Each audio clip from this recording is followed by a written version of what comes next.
This man's escape plan is really strange. Instead of looking for a way out, he actually blocks the only two exits with wet paper.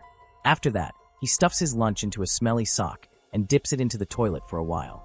The idea is that the pressurized water will contain salt.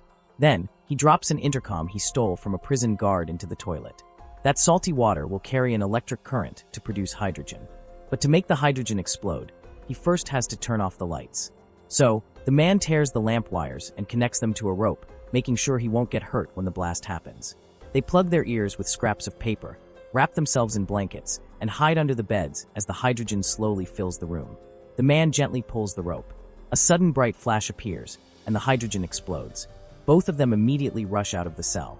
But the real challenge is still ahead, because this is the most heavily guarded prison in the world, and no one has ever escaped from it. However, the man is an escape expert, and he already has a plan.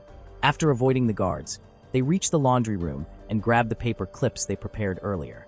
Quickly, they take apart a storage rack and turn it into a simple ladder. Then, they spray carbon dioxide from a fire extinguisher into a trash can and add industrial alcohol. After mixing it well, they create a powerful coolant. They spray this coolant onto the security window. Instantly, the steel bars become brittle like ice and shatter with just a touch. After climbing out through the window, they tie bed sheets together into a rope and throw it down to make it look like they escaped that way. In reality, they plan to climb up to the roof and escape from there. When the guards arrive, they have just taken the ladder. The next step is simple. They only need to jump onto a nearby container to successfully escape. But the mission is not over.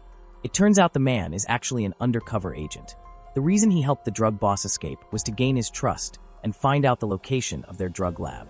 However, right after they break out, the drug boss immediately sends his men to surround the man.